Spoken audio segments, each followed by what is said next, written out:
Thank you দাদা, আপনি খুব ইন্সপায়ারিং। এটার উত্তর তো রঞ্জিত আমার সুযোগ্য ইঞ্জিনিয়ার ছাত্র, সে নিজেও একজন ইঞ্জিনিয়ার এবং সে নিজেও বক্তৃতা করে ধর্মের উপরে আমি জানি, এবং he has access to good number of Hindu philosophy and Hindu Vedic and Upanishadic books. আমার মনে হয় যে এটা ঠিকই যে বেসিক কনসেপ্ট না জানলে আমি হিন্দু না, এটা যেমন ঠিক, আবার হিন্দুত্বের যে শুধু নলেজের উপরে হিন্দু নির্ভর করে হিন্দুত্ব, তাও ঠিক না। হিন্দুত্বটা একটা এনভায়রনমেন্ট, পরিবেশের মতো আর কি। হিন্দুত্বটা একটা পরিবেশের মধ্যে গড়ে ওঠে যেটা মানুষকে হিন্দুর মতো করে তোলে, পার্টিকুলারলি হিন্দু না হলেও হিন্দুর মতোই করে তোলে। এখন সেই করে তোলাটার পরিবেশটা আমাদের নষ্ট হয়ে যাচ্ছে, দ্যাট ইজ অলসো ট্রু। সেইখানে আমাদের একটা সাপোর্ট দিতে হবে। আরেকটা হলো যে রিডিং অফ বুকস। আমার তো মনে হয় এখন ব্রাহ্মণরা শুধু বেদ পড়বে এই কথাটা এখন চলে না। এখন স্ত্রী লোকের চণ্ডীতে অধিকার নাই, গীতায় অধিকার নাই, এসব কথা এখন আর চলে না, এগুলো এখন বাসি হয়ে গেছে। সুতরাং রঞ্জিত তো জানোই যে তুমি যত জায়গায় যাও বক্তৃতা দাও, সব জায়গায় প্রচুর সংখ্যক নারীদেরকে পাও, তারা কিন্তু এখন সব শাস্ত্রই পড়ে এবং মোটামুটি ভাবে তারা শুনে শুনে শিক্ষিত হচ্ছে। অতএব আমাদের এই নিয়ে এখন আর তেমন কিছু অসুবিধা হওয়ার কথা না, except some kind of misunderstanding that may crop up about those books and shastras. সেইটা আমাদের যারা নাকি টিচার্স, আমি বলেছি যে আমাদের অত্যন্ত জানাশোনা শিক্ষক দরকার, যারা গুরু। ভগবান বলছেন চতুর্থ অধ্যায়ে গিয়ে যে গুরুর অভাবে এই জ্ঞানযোগ হারিয়ে গেছিল। আমি আবার তোমাকে বললাম, সুতরাং এই যে গুরুর অভাবটা এখন বোধ হচ্ছে, এখন গুরু এসে গেছে সব কমার্শিয়াল গুরু, এবং তারা ধর্মের নামে অর্থ উপার্জন, ধর্মের নামে নানা রকমের কীর্তি কাহিনী করা, এসবের মধ্যে এসে গেছি আমরা। কিন্তু ধর্মকে প্রকৃতপক্ষে মানুষকে মানুষ হবার জন্য মানবতার ধর্মে আমরা এখনো আসতে পারি নাই, সেইখানে আমাদের রাশ টানতে হবে। সুতরাং ব্রাহ্মণ ক্ষত্রিয় বৈশ্য শূদ্রের পার্থক্যটা আমরা এখন ভুলে যাই। As Gita has said, no such thing except guna and karma. কোন রকম বার্থ রাইট এখানে ইম্পোজ করা চলবে না, এটা এখন দিনের মতো পরিষ্কার হয়ে গেছে। No birth right. এখন প্রশ্ন আসে, আমার কাছে অনেক প্রশ্ন আসে, বার্থ রাইটটা আপনি মুখে মুখে বললেন যে চলবে না, কিন্তু এখন আপনি চক্রবর্তী লেখেন, আপনি তো ব্রাহ্মণ হয়ে গেছেন, যেহেতু আপনার বাবা বা চক্রবর্তী ছিল, আপনার কোনো গুণ নাই ব্রাহ্মণের, তবুও আপনি ব্রাহ্মণ। এখন আমি সেখানে বলবো যে কিছুকাল এরকম চলবে, but the time will come when the Chakrabortis will not be able to claim that they are Brahmins. কেন? একটা আম গাছে, আমাদের বাড়িতে একটা আম গাছ ছিল, গাছটার মধ্যে আম ধরতো খুব, কিন্তু একটা আমও খাওয়া যেত না, এত টক এবং ভেতরে পোকা, কিন্তু সবাই বলতো যে সেটা আম গাছ। এই আম গাছের নামটা কিন্তু তার চেহারা থেকে মুছে ফেলতে পারে নাই। ওই যে মুছে ফেলতে পারে নাই, সেই গাছটা কাটা না পর্যন্ত সেই গাছের গোড়া দিয়ে সবাই কিন্তু বলতো এটা আম গাছ। সুতরাং এই গাছগুলো একবার কাটা পড়বে।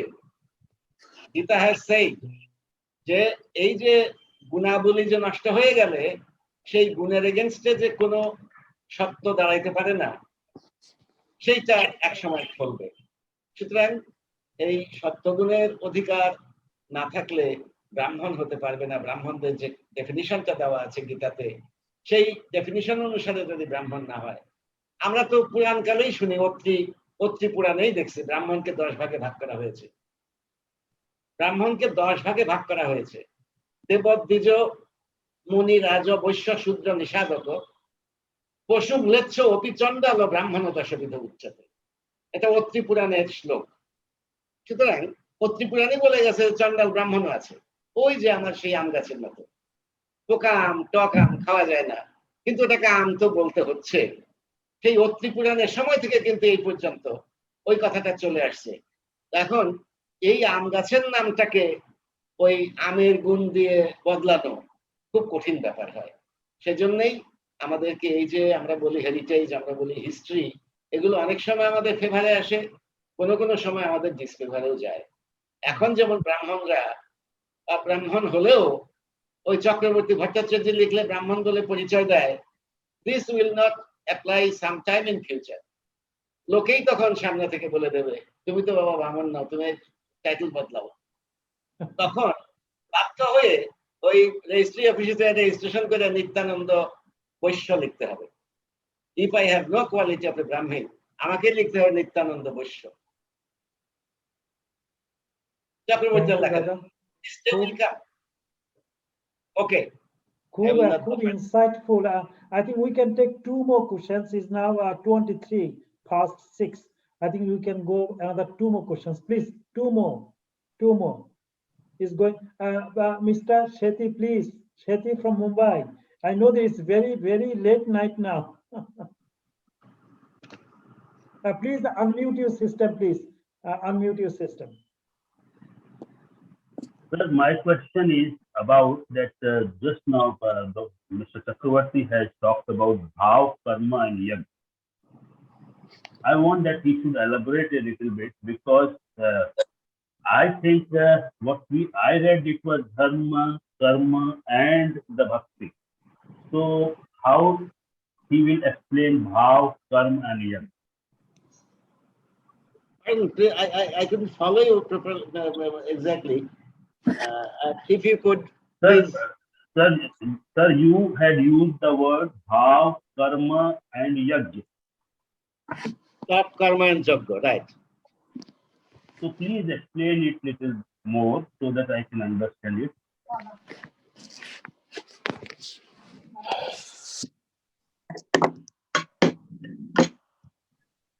Over to you, Dada, Chakrabarti Da. If I have understood his question clearly, the tapo, karma and yajna, these three have been ordained by Gita to be the universal and avashyakaraniya, that is compulsory things to do for any man on the world. Tapasya may be of different kinds. It is the manasik, it is the mental meditation. Karma, as dictated by Gita, as ordained by Gita, karma is the desireless karma and yajna is the sacrifice. So these three things are the sattvic things which one has to do if he wants to elevate himself or herself to the stage of a sustained religious man or woman. Tapasya mano prasada sammattam maunamatma binigraha. Then Gita bolchen je abasang shuddhi iti tapamana samucchate. The tapasya is defined in this way in Gita. And karma brahmodbhavam vidhi brahma akshara samudbhavam tasmat brahma nityam yajna pratishthitam. I couldn't recite it fully. Anyway, that is karma is everywhere, brahma is everywhere, therefore brahma and karma go together. And yajna is the sacrifice, which Gita says that yajna or sacrifice should be sattvic. Sattvic yajna means the sacrifice which I make will not want anything in return. In Agni Yajna, in Drapamaya Yajna, we find there are 12 types of yajnas as identified in Gita. So these yajnas should not yield any return. That is, I should not perform any yajna which will yield some result for me. For example, some fame, some name, some opulence, some material gain, etc. These should not be the expectations from the yajna. That is the yajna sacrifice. So if we can follow the principles of these three items, three activities, tapa, karma and yoga. Then, of course, God said, Sri Bhagavan said that these are all Shaktik yagas, Shaktik karmas, and Shaktik tapas. If I have understood you, I can explain to this amount. I don't know. Sir, one more question related to yajna. That Krishna stopped and prohibited the yajna of Indra. That when people were seeking the, you can say, some blessings from Indra, and they were performing yajna. And in Gita, if he says that karma will ultimately reach out to yajna, so denial of a yajna and at the same time promoting yajna, how they are different? Denial of yajna means no sacrifice, and admitting yajna means agreeing to sacrifice. This sacrifice is not the material sacrifice. This is a sacrifice which is a spiritual sacrifice. That is, from the core of my mind, I should submit myself to Bhagavan, to the Godhead, in order to get emancipated from this Maya world. So that is the yajna. So ignoring yajna, it means that I am ignoring my elevation to the stages of Shakti Guna.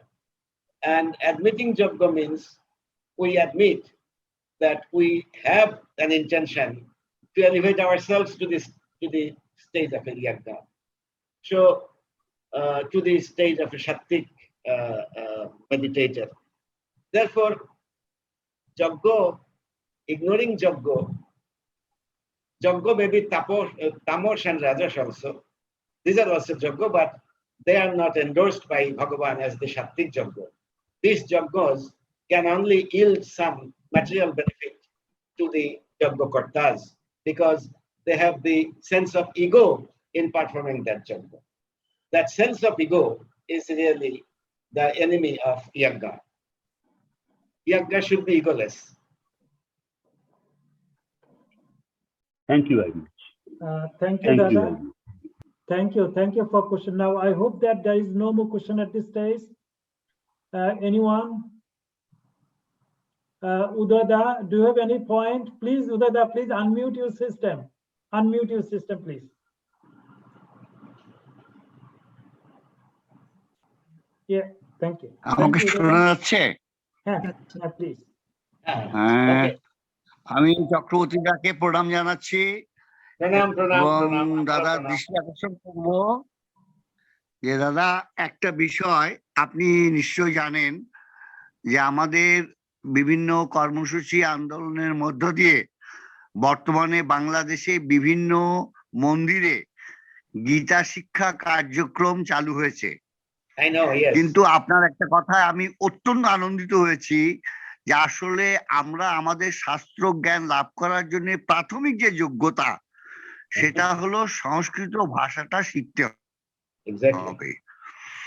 এই সংস্কৃত ভাষা শিক্ষার জন্য আমাদের তেমন কোনো সুযোগ কিন্তু নেই, যেটা আপনি বললেন কলকাতাতেও আপনি করতে বেশ কষ্ট হয়েছে। কিন্তু আপনার কাছে আমার একটা নিবেদন থাকবে, আপনি যদি হিন্দু ধর্ম কল্যাণ ট্রাস্টকে এই বিষয়টা অবহিত করেন, তারা যেমন করে গীতা শিক্ষার স্কুলগুলো পরিচালনা করছে, তারা যদি প্রত্যেক স্কুলে 10 কপি করে এই সংস্কৃত বর্ণমালা সম্বলিত পুস্তিকা, প্রাথমিক শিক্ষা লাভের পুস্তিকা সরবরাহ করে, তাহলে খুব বেশি অর্থ বোধহয় ব্যয় হবে না। আমার মনে হয় আপনার এই উদ্যোগটা আমাদের জাতিকে অনেকখানি সমৃদ্ধ করবে। এই বিনীত প্রার্থনা আপনার কাছে। নমস্কার, প্রণাম। চমৎকার একটা পয়েন্ট নিত্যানন্দ, আমি বলার আগে একটু বলি, এটা একটা চমৎকার একটা প্রস্তাব। আমি মনে হয় এই প্রস্তাবটা আমি লিখতেছি এবং এই প্রস্তাবটা আমরা পরবর্তীতে তুলবো এবং কি করা যায়। নিত্যানন্দ দার যে গীতা বই, এটা বাংলাদেশ গভর্নমেন্ট দায়িত্ব নিয়ে অনেক কত হাজার কপি, 33 না 30,000 কপি প্রকাশ করছে এবং করেছে। আচ্ছা, আপনি বলুন দাদা বলুন। হ্যাঁ, না দাদা বলুন আপনি প্লিজ। তো দাদা মানে এটা আমাদের খুব ভালো লাগলো যে দাদার বইটা আমরা প্ল্যান করছি যে ইংরেজিতে ট্রান্সলেট করে সেটাকে বিশ্বের সামনে নিয়ে আসা, বিশেষ করে ওয়েস্টার্ন লোকদের কাছে নিয়ে আসা। এটা এখনো প্রক্রিয়াধীন আছে। তবে দাদা আপনি যে প্রস্তাবটা করছেন সংস্কৃত, আমরা এটা নিয়ে ভাবতেছিলাম এবং কিছুদিন আগে আমার মিস্টার পরাণ সেতির সাথে কথা হচ্ছিল যে আমরা কি করে এই প্রজন্ম মানে এখন যে প্রজন্মটা আসতেছে তাদের জন্য এই সংস্কৃত ভাষাটাকে ওদের কাছে নিয়ে যেতে। এবং আমার মনে হচ্ছে এই নিত্যানন্দ দাকে আমরা একটু বলবো এটা উনি যেন পরবর্তীতে আমাদেরকে বলেন এটাকে আমরা কি করে ইমপ্লিমেন্ট করতে পারি, একটা পুস্তিকা এবং একটা ক্লাস, এবং যেন সারা ওয়ার্ল্ড থেকে বাচ্চারা ইভেন এখানে ইউকেতে ওয়েস্টার্ন মানে ব্রিটিশ যারা ইংলিশ যারা তারা সংস্কৃত শেখার জন্য আগ্রহী। আমরা বিজিআরএফ সেই উদ্যোগটা নেব, কিন্তু দাদা এবং আপনারা যারা গ্রেট মাইন্ড আছেন একটু প্রস্তাবনা দিবেন কিভাবে আমরা এটাকে ইমপ্লিমেন্ট করতে পারি। দাদা এখন আপনি বলুন। আমি একটু ওখানে 2 মিনিট নেব, বেশি সময় কেন, রাত্রি হয়ে যাচ্ছে। আসলে আমাদের দেশে ম্যাক্স মুলার এসে সংস্কৃত শিখে তার উপরে পাণ্ডিত্য করে কত কথা লিখে গেছে, আর আমরা এই দেশে হিন্দুর ঘরে জন্মিয়ে আমাদের সংস্কৃতে কোনো অ্যাক্সেস নাই, ভার্নাকুলার অ্যাক্সেস নাই। আমার সেটাই খুব দুঃখ লাগে। কিন্তু আপনার জানার জন্য দাদা আমি বলি যে ওই যে দাদা বলছিলেন আমার এই বাংলায় অন্যায় করা, সন্ধি বিচ্ছেদ করা এই গীতাখানা 28,000 এর মধ্যে ধর্ম মন্ত্রণালয় রিপ্রিন্ট করে এই বাংলাদেশের 64টা জেলায় 468টা উপজেলায় যে সব গীতা স্কুল আছে হিন্দু কল্যাণ ট্রাস্টের, তাদের কাছে বিলি করেছে। কিন্তু আমি ওখানকার যে প্রজেক্ট ডাইরেক্টর আছেন মিস্টার রঞ্জিত কুমার দাস, উনি খুব উৎসাহী মানুষ, ওনার জন্যই এটা হয়েছে। তো ওনাকে আমি বললাম যে আপনি যে সব পাঠালেন শেখাবে কে, টিচার কোথায়? তো বলে যে তো টিচার তো আমি অ্যাপয়েন্ট করেছি। তা আমি সেই টিচারদেরকে দেখলাম, they don't know any Sanskrit vernacular, they don't have any elementary grammar knowledge about Sanskrit, they cannot pronounce them even correctly. এখন সেইখানে আমি আর কি বলবো, আমি সেখানেই বললাম যে আমি ওই সময় আমি কলকাতায় গেছিলাম, এটা 2 বছর আগে, এই করোনার আগে। আমি লোকনাথ বাবুকে বললাম, doctor Loknath Chakraborty, principal of Sanskrit college, এবং Ruma Bhattacharya, the vice chancellor of Calcutta Sanskrit university, উভয়ই ছিলেন। আমি জিজ্ঞেস করলাম, there was one congregation of the Hindus, even from Ramakrishna Mission there were some representations. আমি বললাম যে এই যে সংস্কৃতকে বাংলা করে আমরা শেখাচ্ছি, এতে তো অনেক অপকার হচ্ছে, আপনারা একটু উপকারটা করেন না, সংস্কৃতকেই সংস্কৃতেই শিখতে দেন, বাংলা করে শেখে। বলে কি আপনি কেন বলছেন, এটা তো আবার সেই ব্যাক টু দি স্কোয়ার ওয়ানে যেতে হবে, কেন অনেক আগে এগুলো ছেড়ে দেওয়া হয়েছে, এসব ভার্নাকুলার লার্নিং এখন আর গভর্নমেন্টও প্রেফার করে না। আর হিন্দি স্ক্রিপ্ট আর সংস্কৃত স্ক্রিপ্ট যেহেতু প্রায় একই রকম, সংস্কৃত স্ক্রিপ্ট পড়তে ইন্ডিয়ান হিন্দি জানার লোকেদের কোনো অসুবিধা হয় না, দ্যাট ইজ ট্রু। কিন্তু আমরা বাংলাদেশি যারা, তাদের জন্য তো এটা সম্ভব না। এনিওয়ে, তারপরে আমি কথাটা তুললাম, ওইখানে ভারতের আধুনিক ব্যাসদেব বলে একজন ভদ্রলোক, তাকে অ্যাওয়ার্ড দেওয়া হয়েছে ব্যাসদেব বলে ভারত সরকার থেকে, তিনিও ছিলেন উপস্থিত, রামকৃষ্ণ মিশনের মহারাজ ছিলেন। আমি বললাম যে এই যে ধরেন মহাভারত আমাদের সংস্কৃতে ছিল, ব্যাসদেবের রচিত মহাভারত, আর আমরা যে মহাভারত সুবোধ কুমার যে মহাভারত পড়ি, এই দুইয়ের মধ্যে পার্থক্য আছে অনেক জায়গায়। তো আমাকে প্রশ্ন, আমি I was rather in a very humiliating situation because somebody questioned me, what is the difference between the Sanskrit and the Bengali shlokas? আমি বললাম যে দেখুন, মহাভারতে ওই যে দ্রৌপদীর বস্ত্রহরণের সময় ওইখানে একটা শ্লোক আছে যে শ্লোকটা হচ্ছে যে মনে পড়ছে না এখন, আবার আমি একটু মনে করে নেই, আধা মিনিট লাগবে।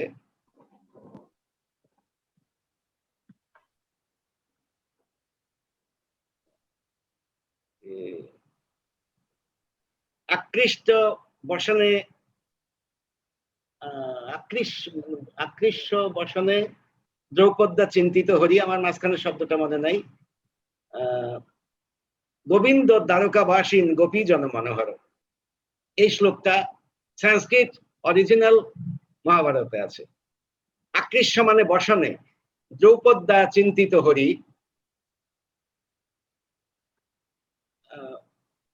চিন্তিত হরি, এরপরে হচ্ছে মানে হোয়েন, যখন আপনারা সবাই বাংলাটা বুঝলেন, যখন দ্রৌপদীর বস্ত্র অগ্রসর করছিল তখন দ্রৌপদী হরিকে চিন্তা করলেন। সেটা কি? গোবিন্দ দ্বারকাবাসীন গোপী জন মনোহর। তখন গোবিন্দ দ্বারকায় বাস করছিলেন এবং সেই দ্বারকায় শ্রীকৃষ্ণের পরিচয় দিলেন গোপী জন মনোহর।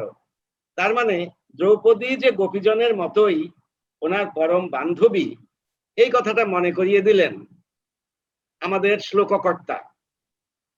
তিনি মনে করিয়ে দিলেন যে দ্রৌপদী সেই হরির কথা চিন্তা করছেন যে হরি নাকি ব্রজধামে গোবিন্দ ছিলেন, তিনি দ্বারকায় বাস করছেন এবং তিনি গোপীজন মনোহর ছিলেন।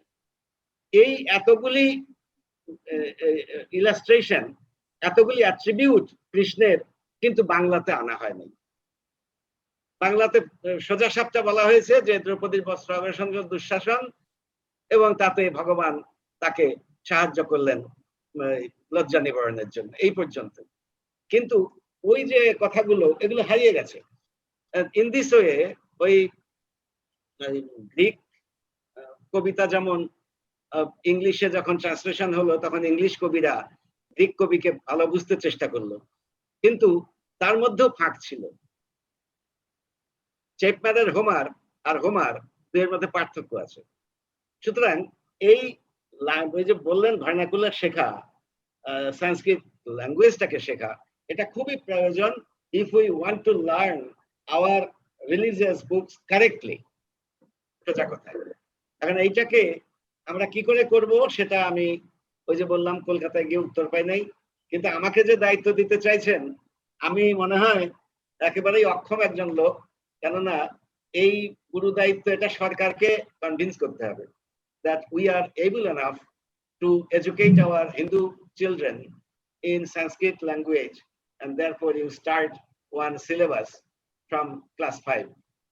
আমরা যেমন পড়ে আসছি, কিন্তু সেই ক্লাস 5 থেকে ওখানেই উঠে গেছে, পশ্চিমবঙ্গেই নাই। ক্লাস 9 এর আগেই ক্লাস 6, 7, 8 এই তিনটা ক্লাসে চাণক্য শ্লোক পড়িয়ে শেষ করে দেওয়া হয়। সুতরাং এই জাতীয় জিনিস, একটা ডিফেক্টিভ জিনিস ইন্ট্রোডিউস করেও লাভ নাই। যদি করতে হয় ভালো বুঝে, ভালো করে সেজে গুজে মঞ্চে নামতে হবে। So if BGRF is there, if all you intelligentsia are there to come together, আমার মনে হয় then I can be behind you to give some input from my side. Thank you দাদা, থ্যাংক ইউ দাদা। মানে যদি প্রতিকূলতা থাকে জাতীয়ভাবে institutional ইন্ট্রোডাকশনের ক্ষেত্রে, আমরা যেটা করতে পারি থ্রু ফ্যামিলি ইনিশিয়েটিভস, অর্থাৎ আমরা যদি সেটাকে আস্তে আস্তে বিস্তার লাভ করতে পারি, যে আমাদের যারা আছি প্যারেন্টস তাদেরকে শিক্ষিত করা, তারাই তাদের সন্তানদেরকে সেটা পড়াবে। Right. তা আমার মনে হয় আজকে আলোচনা এখানে শেষ করি। আমি দাদাকে, সন্তোষ দাকে একটু দেব। সবাইকে অশেষ ধন্যবাদ। রঞ্জিত রয় দা, উদয় দা, মিস্টার পন সেতী, অরুণ দা, আমাদের ওই যে রঞ্জিত দা আসছিলেন। আপনারা সবাই আবার আমাদের কনফারেন্সে আসবেন। এই যে প্রোগ্রামটা আপনাদের এই ইন্টেলেকচুয়াল মাইন্ডসেট আমাদের খুব দরকার, কারণ আপনারা আছেন বলে আমরা খুব এনকারেজড হই, আমরা খুব এম্পাওয়ার্ড হই, এবং আপনাদের ছাড়া আমরা কিছুই করার কোনো ক্ষমতা নেই। সুতরাং আপনারা এসে এটাকে সাবস্টেন্সিয়াল কন্ট্রিবিউশন করছেন, এটা আমরা অত্যন্ত প্রীত, আনন্দিত, এবং আমরা মনে করি যে আমরা কিছু করতে পারবো। সেই জন্য আপনাদের সহযোগিতা আমাদের দরকার। আগামী মাসে প্রোগ্রামটা হবে। পল্টুদা, আমি কি একটা এই সংস্কৃত শিক্ষার ব্যাপারে আমি একটা ইনফরমেশন শেয়ার করতে চাচ্ছি, সময় হবে? প্লিজ দাদা, প্লিজ।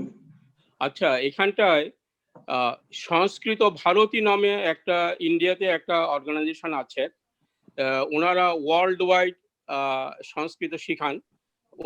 আপনারা ওনাদের সাথে যদি যোগাযোগ করতে চান যোগাযোগ করতে পারবেন, সংস্কৃত ভারতী। আর ইদানিং বাংলাদেশে সংস্কৃত শিক্ষা নামে ওরা ওই সংস্কৃত ভারতী থেকে ওনারা শিখে আসছেন। তো এখানে প্রফুল্ল কুমার রায় উনি অনলাইনে জুমের মাধ্যমে উনি সংস্কৃত শেখাচ্ছেন, ভেরি এলিমেন্টারি জিনিস, কিন্তু জিনিসটা যেটা হচ্ছে সেটা হচ্ছে যে অ্যাটলিস্ট হি স্টার্টেড। তো এখন মনে করেন যদি আমাদের অক্ষর জ্ঞান হয় তাইলে আমরা হয়তো জিনিসগুলো পড়তে পারবো। এইটুকু ইনফরমেশন আমি আপনাদের কাছে দিলাম। আপনারা যদি পরবর্তী সময় যদি আরো বেশি ইনফরমেশন চান, maybe we can look forward ইট।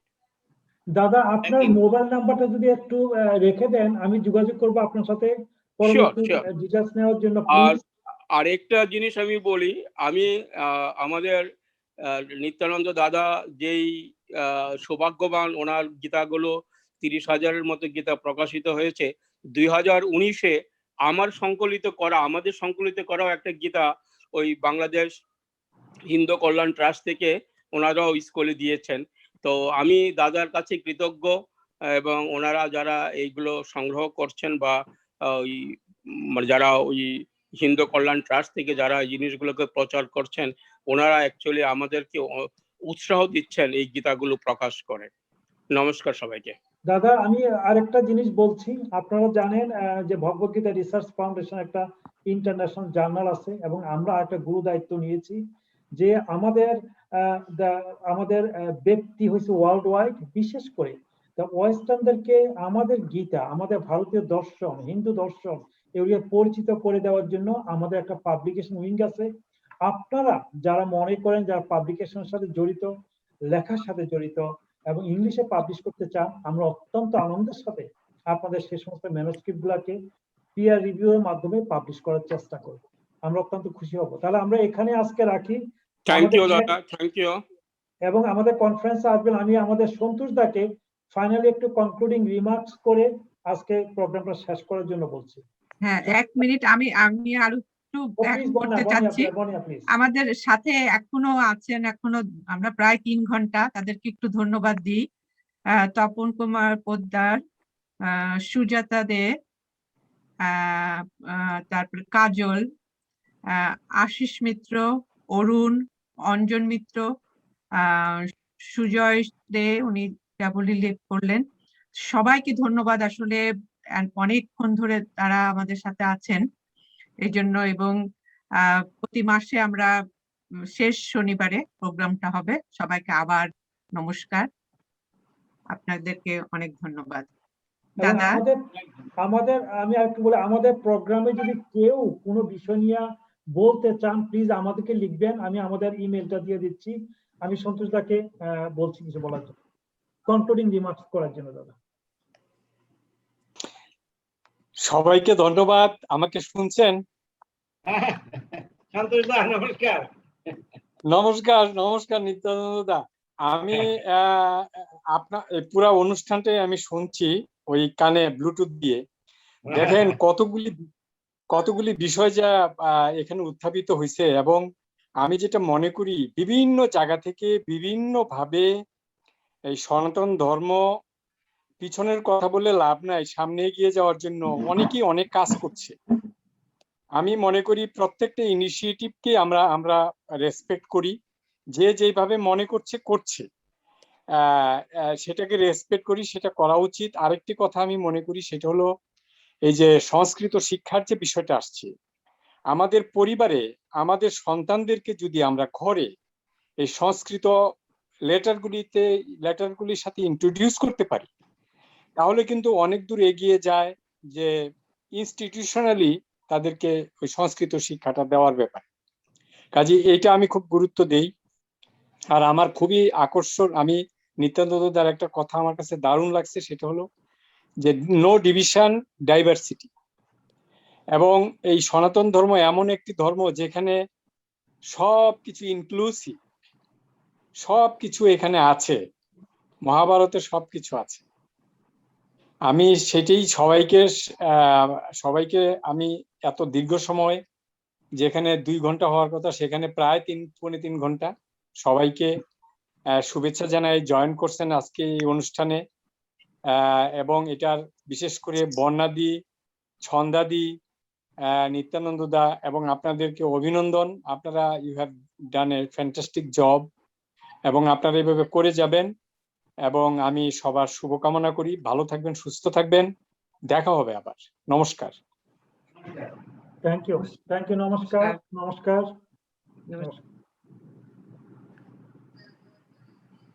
সবাই ভালো থাকবেন, সুস্থ থাকবেন। Thank you. নমস্কার। আচ্ছা,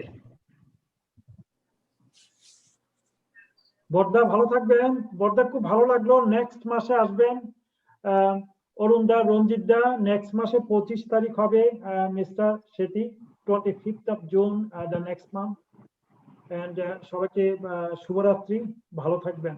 খুব ভালো লাগলো, এবং আমার কাছে মনে হয় আমরা একটা ওয়ান ডে ডিসকোর্স করব, just two gather information, to have the youth thoughts. প্রত্যেকেই আপনাদের এক্সপিরিয়েন্স গুলো বলবেন, ধর্ম সম্পর্কে আপনাদের আইডিয়াস এবং কি করা উচিত সেগুলি নিয়ে আমরা আলোচনা করবো। থ্যাংক ইউ, শুভরাত্রি। সকলকে শ্রদ্ধা, শুভেচ্ছা, শুভকামনা। Thank you, thank you mister Sethi, thank you. Thank you সবাইকে। চক্রবর্তী দা, অশেষ ধন্যবাদ। দাদা। অলওয়েজ সো নমস্কার, নমস্কার। থ্যাংক ইউ, নমস্কার, thank you, thank you. Nityananda দা সবাইকে নমস্কার। ধন্যবাদ, চমৎকার। নমস্কার। কথা হবে আবার। রয় দা ধন্যবাদ, আপনার মোবাইল ফোনটা পেয়েছি, কথা হবে নি। Thank you. আপনার নাম্বারটা একটু শেয়ার করে থ্যাংক দিন। ইউ আশিস দা। আমার নাম্বার দিয়ে দিচ্ছি। আমি এখন ধন্যবাদ বৌদি, চমৎকার আলোচনা। হ্যাঁ আশিস দা কিছু বলবেন? হ্যাঁ, থ্যাংক ইউ। ফাইন, আমি তো শুনলাম মুগ্ধ শুনে সবার আলোচনা, এবং খুব ভালো লাগছে। সবকিছু ভালো থ্যাংক ইউ, লাগলো। আপনাদের সবাইকে অশেষ ধন্যবাদ। থ্যাংক ইউ দাদা, জয়েন করার জন্য অনেক ধন্যবাদ দাদা। Thank you. ধন্যবাদ। This is my mobile number. I've just jotted down there, so you can always call and looking forward. চারটে আছে, হ্যাঁ। Thank you. আশিস দা ভালো থাকবেন, খুব ভালো লাগলো। আপনি ভালো থাকবেন সবাই। নেক্সট মাসে আবার দেখতে চাই।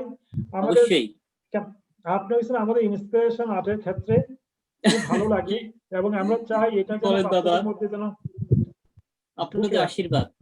থ্যাংক ইউ দাদা, আশীর্বাদ। Thank you.